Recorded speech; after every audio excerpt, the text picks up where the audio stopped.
Okay, so nice to see everybody. So yes, as we started to say, tomorrow it starts this period called the 3 weeks. In Hebrew, it's called Bein HaMetzarim, which means between the narrow straits, between like this constriction. Just like we said, Mitzrayim is like a constriction, Meitzarim, the same thing, this constriction, this narrowness. So the 3 weeks starts tomorrow. Tomorrow is a fast. It's called the 17th of Tammuz, Shivasar B'Tammuz. And the fast day remembers in the time of the second Beis Hamikdash, the second temple, it was the breaching of the walls of Yerushalayim, which were part of the victory then of the Romans. 3 weeks later, they actually got into the temple, the Beit HaMikdash, and destroyed the temple. Both temples were destroyed on Tisha B'Av, on the 9th day of Av, and that's why tomorrow is a fast day. We fast on it, meaning we don't eat or drink from the morning till the evening. You can wake up early before nightfall, before it's actually morning, to eat if you want to fast, to do the fast. 3 weeks later is Tisha B'Av, which is a very important fast day. It's a day that we not only do we not fast on that day, but we also don't do anything that gives us pleasure. Like we don't wash our faces, we don't wear leather shoes, we don't put on creams. This is on Tisha B'Av, yes. Tisha B'Av, yes. And that's tomorrow. No, tomorrow's just regular. And Tisha B'Av starts from the night before, and it goes till the next night.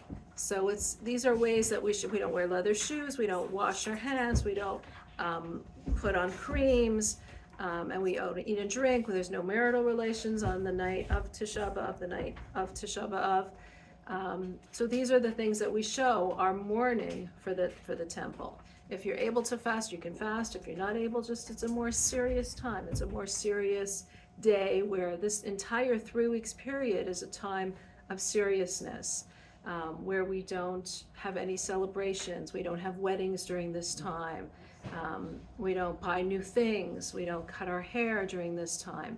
And then from Rosh Chodesh Av, which is from Rosh Chodesh Av until the 9th of Av, that's 9 days. Those 9 days are even more, we're more careful than the 3 weeks. In those 9 days, we don't eat any meat during that day, so all the meals are dairy. We don't have meat, we don't have wine. Again, these are ways of celebrating with no music. So this is ways that we we show that we're in mourning even today. It's just like at a wedding, we, at the greatest moment of celebration, we break the glass to show that we're in mourning for the temple. So this is the time period that we show that we're in mourning. This is also the time period where we show we're in mourning for the galut in general. What is the galut? This is not only a physical, that we're not in our homeland, but this is a spiritual estrangement, that we're estranged. We're not, even if we are living in Israel, we're still in galut, we're still in exile. We don't have the Beit HaMikdash rebuilt, and we're not in this state of closeness with God. We're kind of like in this fog where we're detached. We don't feel, and we feel it on a personal level where we're not connected to ourselves, we're not connected to our spirituality, to our inner self, to who we really are. We feel this as the Jewish people, because even if we're in our homeland, we're not in charge of our homeland. I mean, we're seeing this. We're suffering so many tragedy after tragedy after tragedy that we're not, and we're always looking over our shoulder at what is America saying? What are our enemies doing? We're not in that period of total freedom in our own land. But most of all, we don't have the Beit HaMikdash, which is God's home in this world. And that from that home of God came this unity, this understanding where we could look at reality and we can understand what is our purpose, what are we supposed to be doing here? Nowadays we feel so much fragmentation, so much pulling apart, this side of us, that side. There's so much disunity within ourselves as well as within our people, how we look at people, how we get along with people, the fact that we don't get along. And this time period is especially a time period when we work on unity, when we work on Ahavat Yisrael, on love for our fellow Jew, because we know that the second temple was destroyed because of Sinat Chinam, which was hatred for no reason.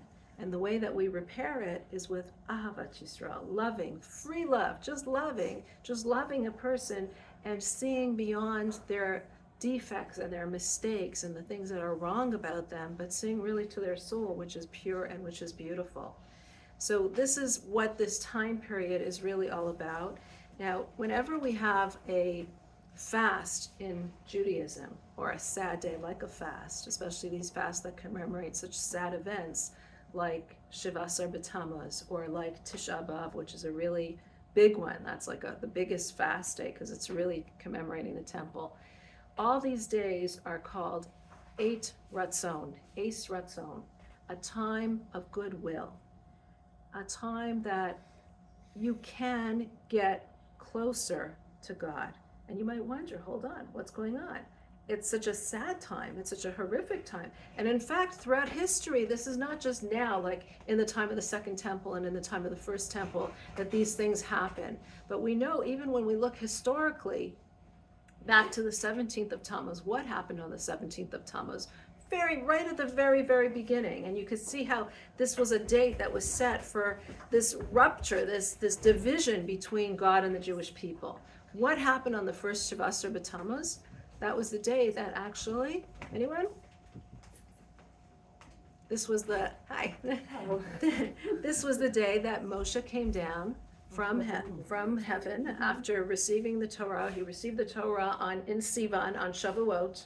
He went up for 40 days and 40 nights to communicate with God. He brought down the Luchot, the Ten Commandments, Luchot HaBrit. He comes down on the 17th of Tammuz, and what does he see? He sees the Jewish people dancing around this golden idol. And that was when he broke the tablets. He threw it from his hand. Those were the tablets that were written by God himself. And it says, then he went back up to God to get forgiveness for the Jewish people. And he went back up, and he came down at the 29th of Av, and he went back up for the third time. God said then that he's not destroying the people, that they'll still be a nation, but then he went up a third time from Rosh Chodesh Elul until Yom Kippur, and on Yom Kippur God said, Salachti kivarecha, I forgive them totally, I forgive them completely as you've asked. So we can see that in Jewish history, days are significant. There's a mood to the day. There's an energy to the day. Nowadays, we understand that there's an energy to things. There's an energy to that period. And the energy associated with this time period is one of difficulty, sadness, this division between God and the Jewish people. As we see from Shiva Asar, from the very first Shiva Asar to B'Tammuz, as we see both temples were destroyed hundreds of years apart on the same day, on the 9th of Av.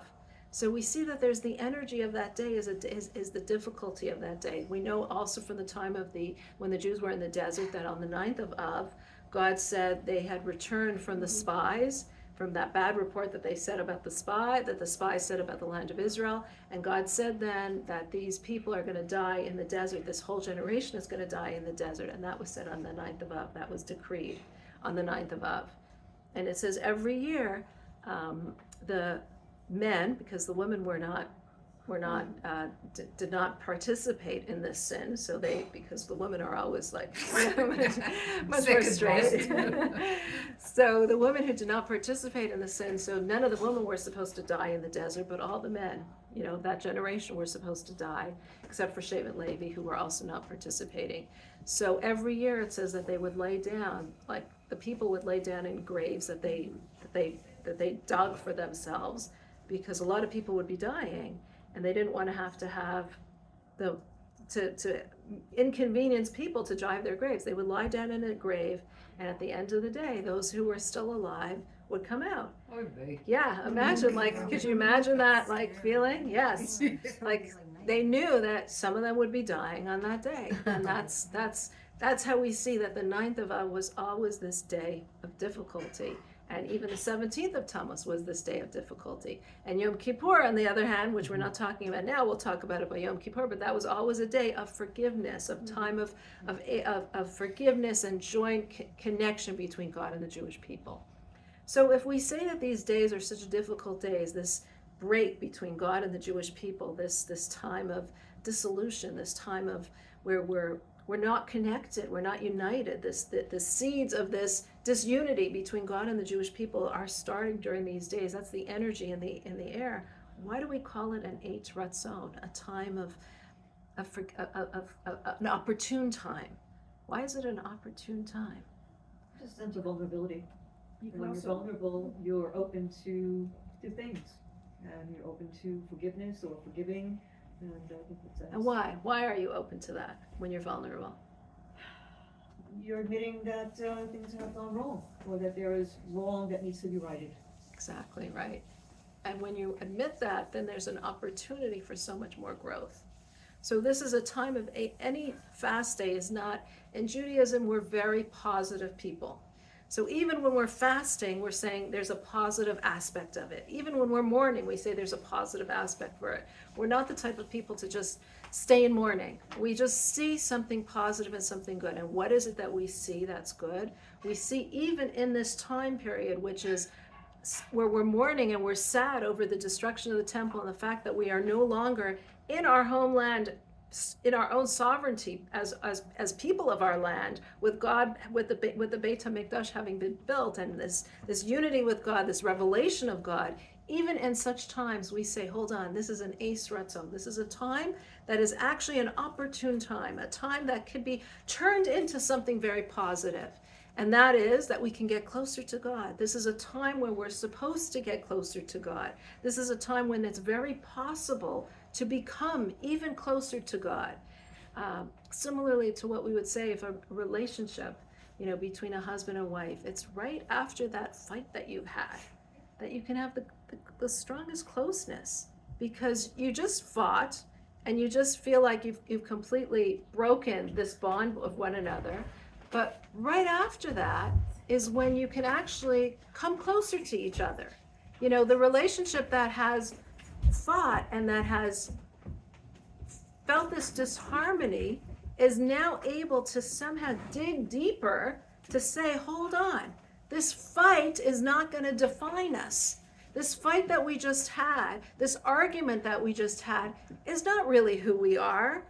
The relationship is stronger than that fight. The relationship between us is stronger than this fragmentation. The relationship between us is something that is so much deeper than the fight over who took out the garbage or didn't take out the garbage, right? Or the fight over who didn't do the dishes, or why are you late and why did you come late again?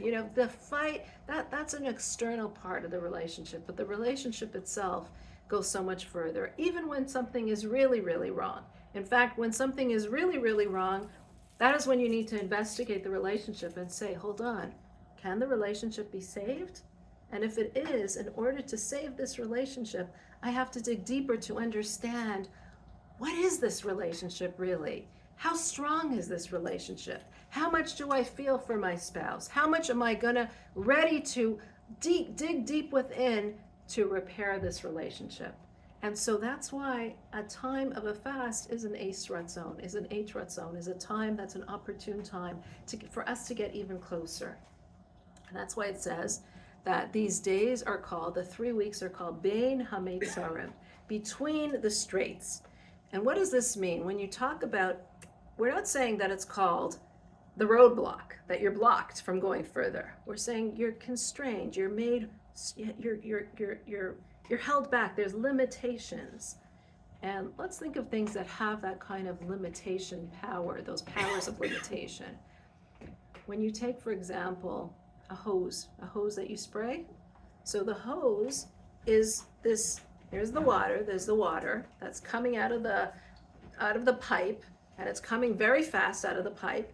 Then it's constricting itself to go into the hose, because it's going into this thin little hose. And then at the end of the hose, that's when it could really spritz, right? It goes really spritz, right? It splatters all over the place because it was narrowed and now it's coming out, right?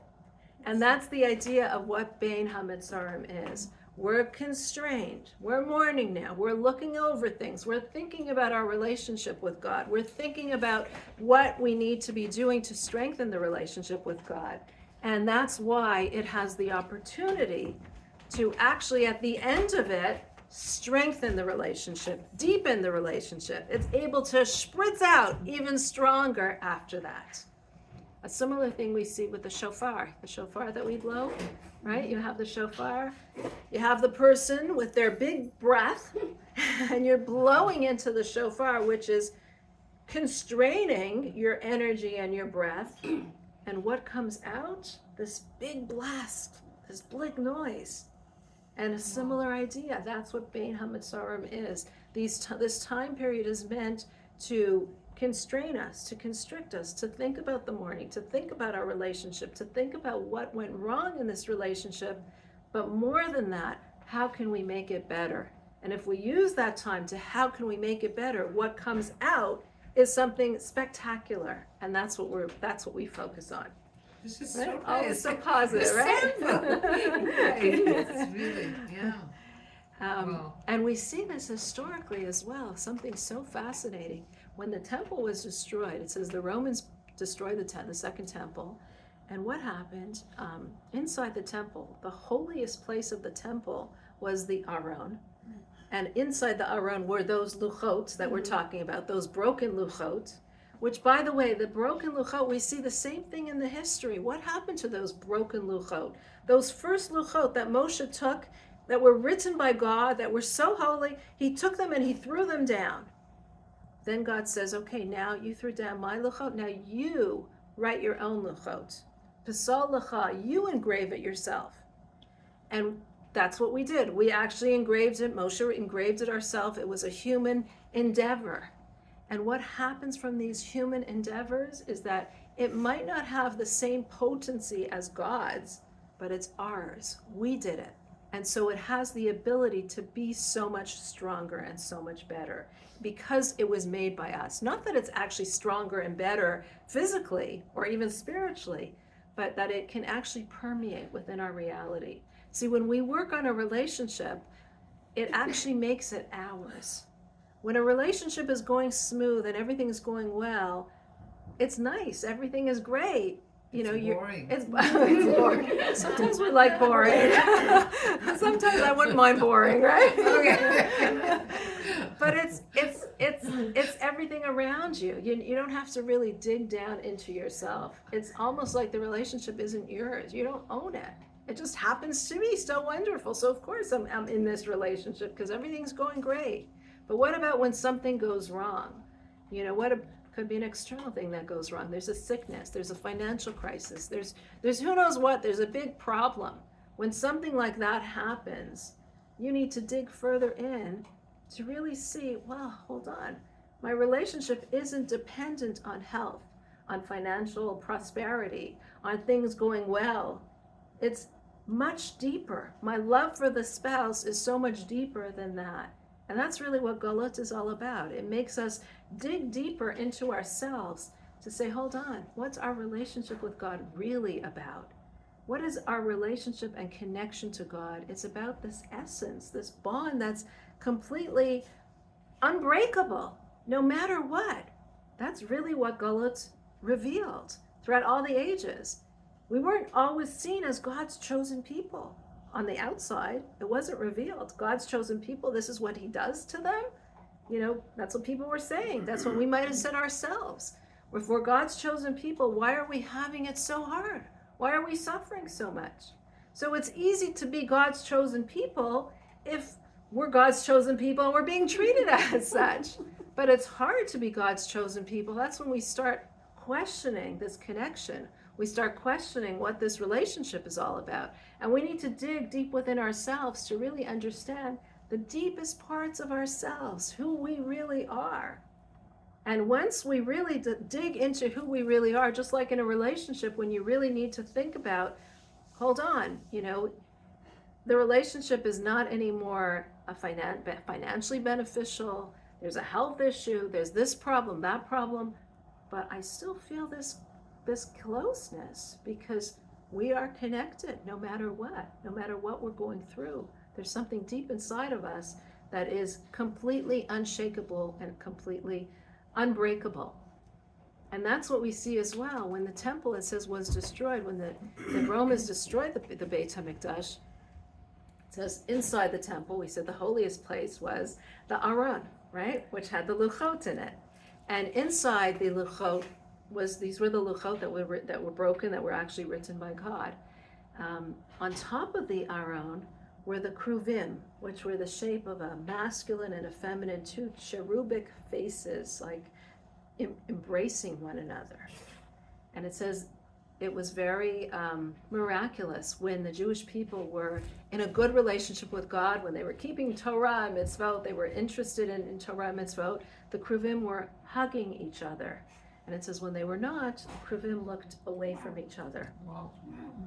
Now what's fascinating is when the Romans came and they destroyed the temple, they took out the kruvim, they took out the Aron, and they were parading it through the streets saying, look at what the Jewish people have. This is what they have in their holiest of holy, this kruvim. And what were the kruvim doing at that moment? You would think this is a moment of terrible destruction. The Beit HaMikdash is in flames. God is showing his anger at our people. God is showing that his estrangement from us. And yet at that very moment, it says the kruvim were hugging each other, showing to the Jewish people that we might on the surface be in a fight. We might on the surface be in estrangement. We might on the surface be breaking our connection with each other, but that connection is always there. It is completely impenetrable and unshakable. And that's why the kruvim were hugging one another, as if God was saying, I'm going to show you how your connection to me is beyond circumstances, is even deeper than you realize and even deeper than you anticipate. And that's what we see now in Galut. After thousands of years of being in Galut, after thousands of years since Matan Torah, since the giving of the Torah, we're still gathered here. Look at what has happened all over the world, the dispersions and the Holocaust and the October 7th. I mean, this has been a part of our history. And we're still here, gathered here, in Galut, learning about the destruction of the temple, learning about our connection with God. We're showing this way that this is something that's beyond anything. It's beyond reason, beyond logic, beyond everything and anything. The connection is there and it's constant and it's always there. And this is why we are here today, celebrating that, talking about this, and this is why we will celebrate it. Because a nation that continues to mourn, who was it that said, I think Alexander the Great, he says, what are they crying about on Tisha B'Av? He sees them crying. And it was told to him, they're crying about the destruction of the temple that took place thousands of years beforehand. Was it Napoleon? Napoleon. Okay, thank you. And he says, a nation that cries over the destruction thousands of years later is a nation that is going to see its rebuilding. They're going to celebrate its rebuilding, because a nation that remembers it and cares about it, that is a nation that is going to live to see it rebuilt. So may it really be rebuilt. We've already waited so long throughout this destruction. May it actually happen. Now, I thought you were going to ask something. Under my breath. Okay. Now we see in this week's Torah portion, everything is always related. Okay, so the fact that we read this week Parshas Pinchas, you guys wanted to have a little of Parsha and a little of the 3 weeks.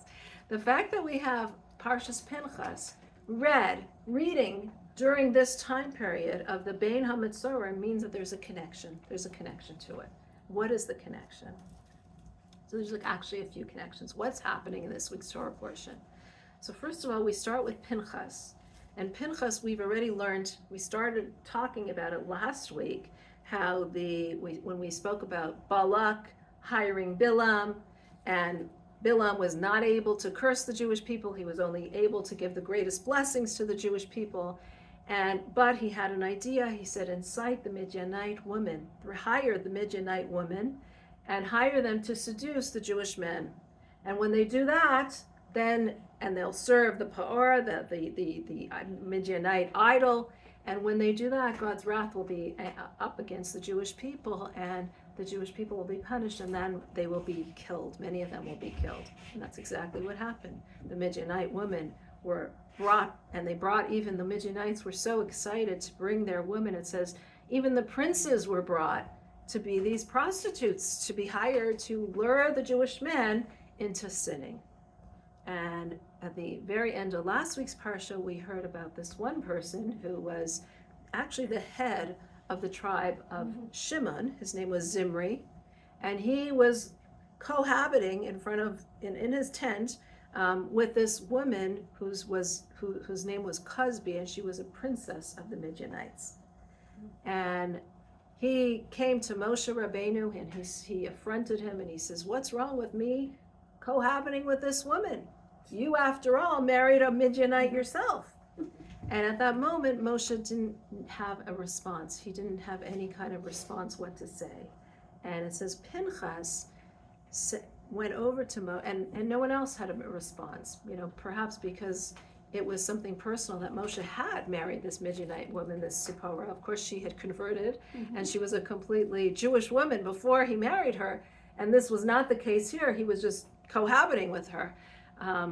But Pinchas said to Moshe, isn't the law that a zealot is allowed to get up and kill the people while they're in the middle of doing this? And Moshe says, you remembered the law, so now go and do it. Now it's interesting, Pinchas, the law that Pinchas was talking about was him, a person who sees somebody doing a grave sin like this, is allowed to actually kill them on the spot while they're doing this grave act. This is not something that's condoned. It's not something that we like doing. Judaism is a religion of peace, and that's why it was something that was so out of character to actually do this. So this was not something, and more than that, Zimri could have defended himself during this time and killed Pinchas instead, right? He's coming to kill him. He could have defended himself and killed Pinchas. So what Pinchas was doing was something that is not looked at as a positive thing in Judaism, is not something that he was required to do at all. In fact, the Beis Din would not have done it. But he's doing this act, and we said the act of killing Zimri actually stopped the entire plague that was befalling the Jewish people because of the sins that they were doing, and stopped them all in their tracks from continuing to do it. Because here's this leader of the tribe of Shimon who's engaging in this sinful activity, so people were also copying him. So it stopped everything in its tracks. It stopped the plague that had started to kill the Jewish people as a result of their sins. And here we see something very interesting about Pinchas. It says that Pinchas was rewarded for this. God says, that's what this week's Torah portion starts off with. It says, God says to Pinchas that God tells Moshe that he wants to reward Pinchas by giving him the priesthood, that for now and forever he and his children would have the kahuna, the priesthood. Even though he was a descendant of Aharon, he was born before, the children of Aharon, all their children for all eternity are priests, but Pinchas was already born before that. So he wasn't included in the priesthood. But now God is changing that, and he's saying he's giving him the gift of priesthood. And he's making with him an eternal covenant of peace. Now it's interesting, when Pinchas was doing this, Pinchas's grandfather was actually Yisro, because Pinchas's father, Elazar, was married to one of Yisro's daughters. So the people were saying, oh, look at what Pinchas is doing, such an act of cruelty, before they saw what actually happened, that the plague stopped. They're saying, look at what Pinchas is doing, such an act of cruelty. He's just like his grandfather, Yisro, who used to fatten. Yisro was Moshe's father-in-law, who was worshiping idolatry, and he used to fatten the animals before he would sacrifice it to his idolatry. And that's why it says in the pasuk that Pinchas was the son of Elazar, the son of Aharon. brings back his genealogy to Aharon, because we know what was Aharon. Aharon was an Ohev Shalom v'Rodev Shalom, someone who loved peace and pursued peace. So it's saying, no, Pinchas is not doing this because of his cruelty. To the contrary, Pinchas is doing this because of his love for the Jewish people, because of his love and his empathy for the Jewish people. So when Pinchas did this act of killing Zimri, while he was in, and Cosby, while they were in the act of cohabiting together, the plague stopped, and he was given this reward of kahuna. What he did was an act of self-sacrifice, because he could have been killed by Zimri at the time. He was not obligated to do this, but he did this out of his own self-sacrifice. So we see the connection between Pinchas and the redemption, in the sense that we're told that the redemption is going to come from acts of what's called Mesirat Nefesh, acts of self-sacrifice. When we do things not because it makes sense, not because the rule says this and therefore you do this. This was not a case where the rule says this. He was allowed to do it, but it was not a case where the Torah says go and do it.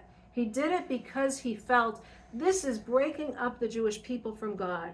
This is stopping the Jewish people from God. This is an act that is so against Judaism because this is breaking up our nation. And so that incited him to stop it. He didn't do it because, the rule says this, so you do that. And because of this act of Mesirat Nefesh, of giving over of himself, and literally giving over his life, he's teaching us that the redemption as well comes through Mesirat Nefesh. Remember, this was the last place that the Jewish people were camped. This was the last place right before they entered the land of Israel. And so historically, what does this refer to? This refers to historically where we are right now. We're right at the place where we're about to enter the land of Israel for the time period of Yemot HaMashiach, for the time period of the redemption. We know that everything's been prophesized, everything that has happened till now, it's all been happening, and it's all happened already. And we're right now at that place where we're about to enter the land of Israel ourselves with the coming of Mashiach. And this is what is teaching us what is needed right at that very end, this feeling of Mesirat Nefesh, this feeling of total dedication to your people, dedication to God, this feeling that I'm going to hold my people together beyond rationale. This is something beyond logic. This is something that isn't dictated by logic, but it's dictated by this intense feeling of this tremendous longing to be united with our people. And really, the thing that hit me when I was reading this is so many of our kids today are showing this, and adults, but so many of our children are showing this. I don't know if I told you of this friend of mine who has a son who lives here in America. He had done service in Israel years ago, but he's not an Israeli. He's an American, a regular American citizen. I'm not even sure how religious he is. When he heard about the war, he dropped everything. He's like, I'm going to help. I'm going to fight. And my friend told me that he told her that he's going to be called into Rafah, I think within the next few days. She said the beginning of August. He says there's his troop, and many others are going to be called in to completely finish things off. And she said to him, are you scared when you're going in? He says, it's okay. And she says, people ask me, am I scared that my son is going to Rafah? And she was trying to encourage him. She says, and I tell them, whatever happens could happen wherever he is. If it's meant to happen, it will happen. And he said to her, Mom, I take issue with that. I don't agree with you with that one. She says, what do you mean? What do you feel? He says, I know what I'm going into, and I know the situation is very serious. And I hope that I'll be coming out alive and well. But I want you to know one thing, and that thing is that if I don't come out, that I will feel like this was my entire point and purpose in life. I'll feel like I completely achieved what I'm supposed to be doing in life. And she said that, it just shivers. This is not someone who's religious. This is not somebody who is Israeli. This is not somebody who needed to do this. This was someone who was living comfortably, I don't know if in Pomona or somewhere near here, you know, and he's doing this. Why? Because he feels so connected to the Jewish people. That's it. To his nation, I'm there to protect the Jewish people. And, you know, that's what hit me when I'm reading this. That is what is needed, it says, for Mashiach to come. So we've had that. You know, we've had that throughout the generations, but this is a perfect example of a soul shining. This is not a person talking. This is literally a soul shining. The depths of his soul is coming forward and shining so beautifully. And this is really what, you know, what Pinchas was doing at that point. That was what Pinchas was doing when he was doing this. Now, it's interesting that Pinchas was rewarded with kahuna, with getting the priesthood.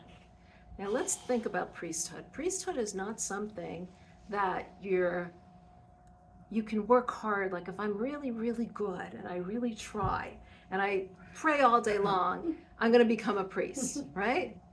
It's not what happens. It was funny. They say, I'm trying to remember the joke. They say this person who came to this rabbi and said, I really want to become not a Kohen, because he wanted to marry, I think, a divorced woman, and a Kohen's not allowed to. He says, I don't want to become a Kohen. And the rabbi said, you know, once you're a Kohen, you're a Kohen. There's nothing that you can do. And he says, no, I really, really, really want to stop being a Kohen. It ended up, the guy says, you know, I just don't understand.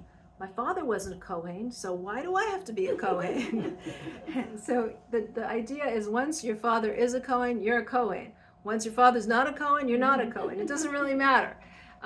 So a Kohen is something that's hereditary. It's just something that's the way it was divided, just like there's night and day. There's different functions that the Jewish people have. There's the function of the Kohen, there's the function of the Levite, there's the function of the Israelite. Not bad or nothing good or bad, but this is just the function, just like there's day and night. There's a Kohen, there's Levi, and the Israel. And yet we see that he was rewarded and given this ability of becoming a Kohen.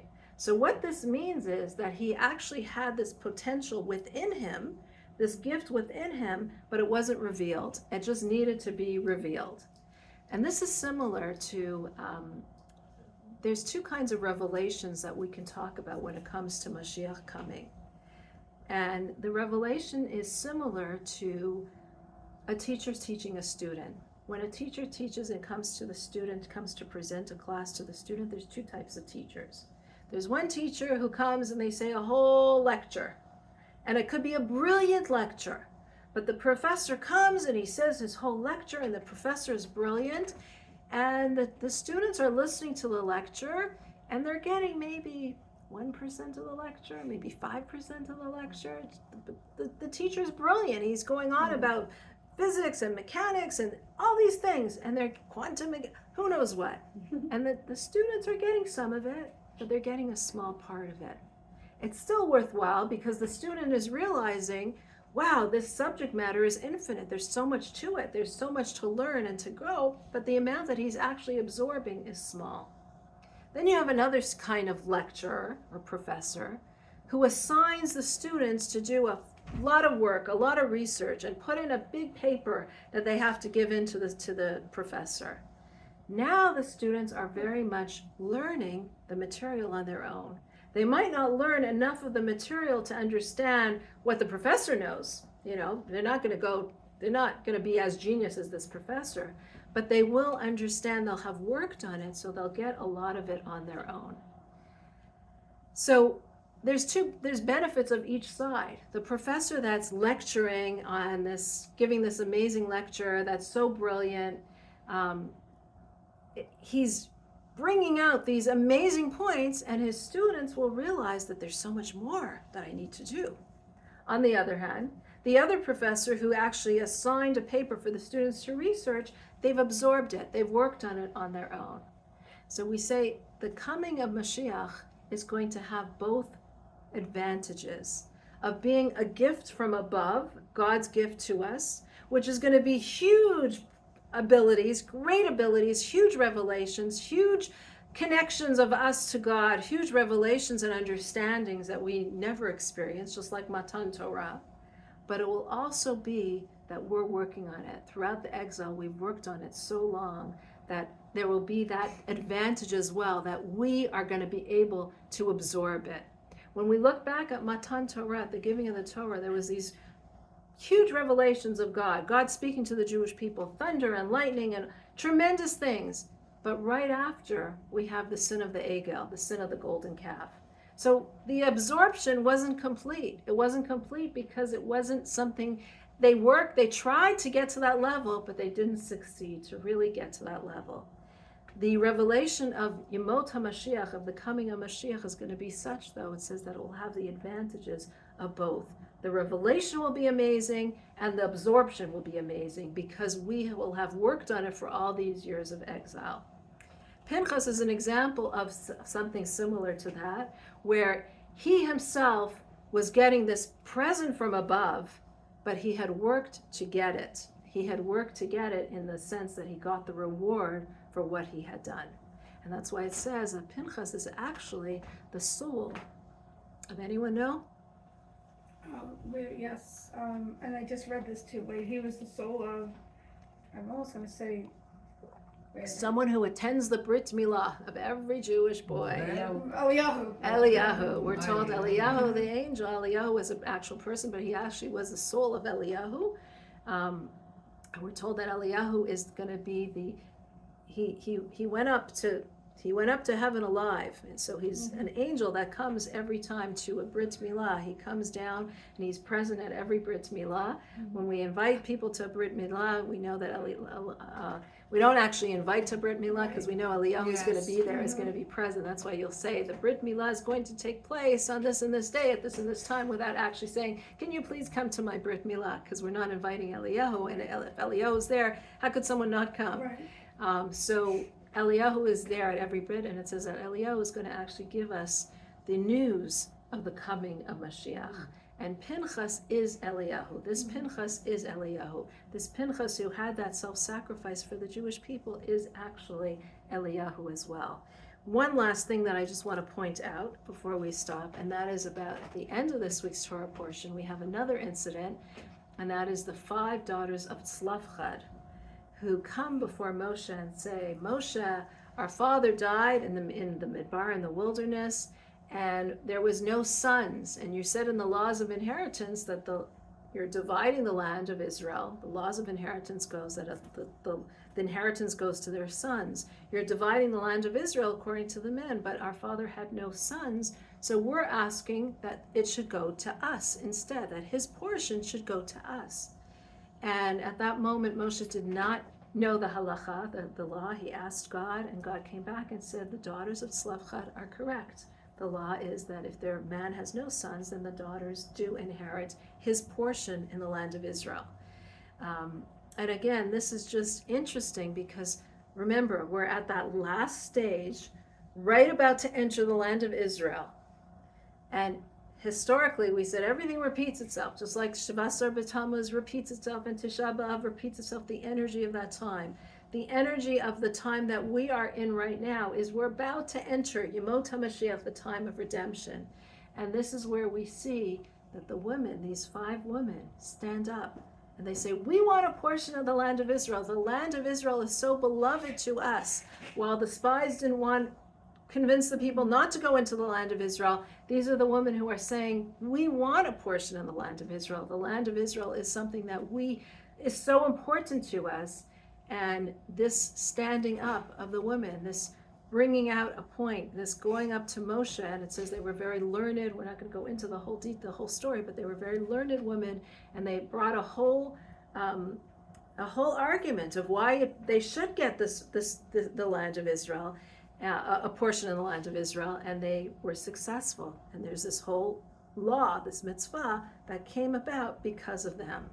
So we see here that right at the end, before the redemption, we're already told, it says that the redemption will actually happen, b'zchut nashim tzidkanios, in the merit of the Jewish women, just like the redemption from Egypt happened as a merit of the woman, and just like in the desert, it was the woman who did not take part in any of these sins, and just like these daughters of Tzlafchad are so determined to go into the land of Israel and had such a love for the land of Israel, so too the women of today's generation, each and every one of us, are a reincarnation of that generation. It says that we are reincarnations of the generation of the Midbar. And we have the power and the ability to educate and change those around us in a positive way, to actually bring our people in to the last steps to actually get us into the land of Israel. May it happen before Tisha B'Av of this year, so we don't even have to fast. And may we all really celebrate in a positive way all the things that we're saying, the Eitz Ratzon, how it's supposed to be an opportune time. May we actually see it happening in reality. We know it happens slowly in the spiritual realms. You know, every time we pray, you said this prayer should work. I heard you say before.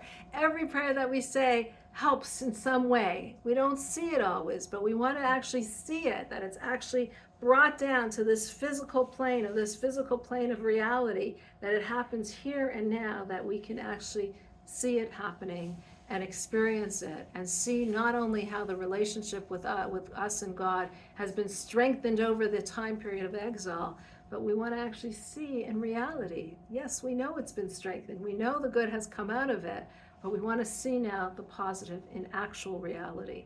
And may this be the year that we actually see it. Amen. Amen.